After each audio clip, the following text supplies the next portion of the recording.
Do you want to help yourself? Whatever you do, avoid silence. Tinnitus expert advice on when the noise at night helps. Thank you for joining us for the next episode of our Tinnitus Expert Advice series. In this video, we will talk about how tinnitus can get worse during the night. We will also discuss the noisy sounds used by tinnitus sufferers to get relief. Sometimes they help, but they can also make tinnitus even worse. But before we begin, let's recap why this video is important and provide some background on our expertise in this field. We consider ourselves tinnitus experts because you see, for more than 15 years, we have helped thousands of tinnitus sufferers with various types of tinnitus caused by different underlying problems or health issues. So we've gained valuable insights and knowledge throughout all these years, and now in our new series of videos, we'd want to share them with you. In our previous video, we talked about masking and the importance of avoiding silent or quiet environments. And in this episode, we will continue by providing different strategies to effectively manage tinnitus.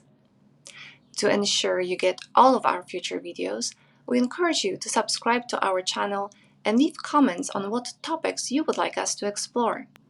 Subscribing is quick, easy, and completely free. Now, let's get back to our main topic for today's video, shall we? What are the advantages of using noisy sounds during nighttime?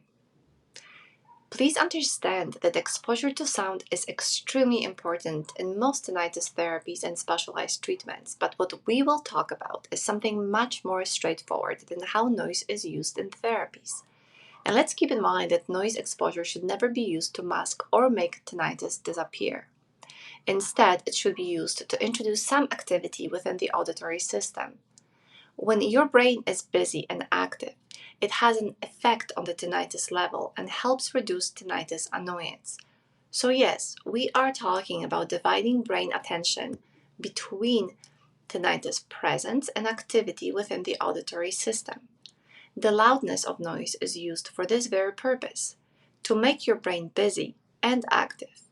Mind you, this noise distraction should always be settled very carefully so the noise exposure does not create additional problems. Understanding what happens at night in our brains and how it can help reduce tinnitus symptoms is very important. And in our future videos, we'll go into more detail about what happens in our brains from the onset of tinnitus and its effect on brain functions. This information can change your life, especially when managing tinnitus. So don't underestimate the impact it can have on your well-being.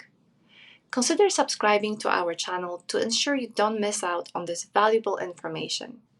Please go ahead and hit that subscribe button now.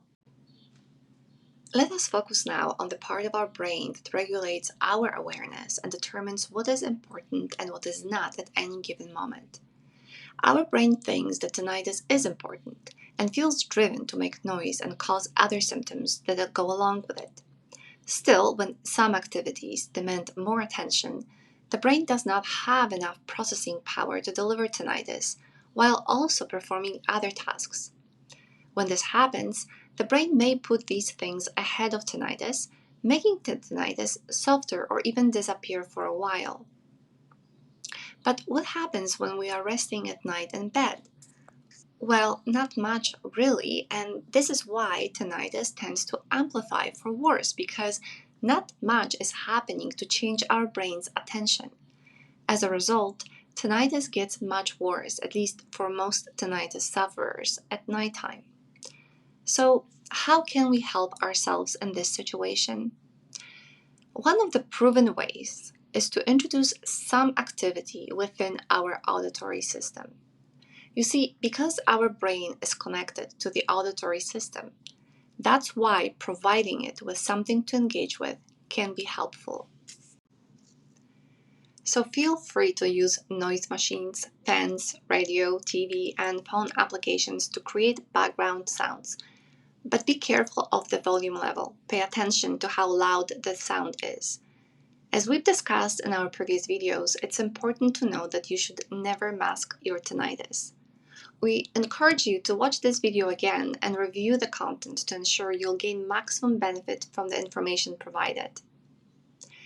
Before you go ahead and search for our video on masking, please take a moment and subscribe to our channel. By subscribing, you'll stay up to date with the release of our upcoming tinnitus expert advice videos and receive timely notifications about their availability. It's a small effort that will keep you informed and connected to our valuable content.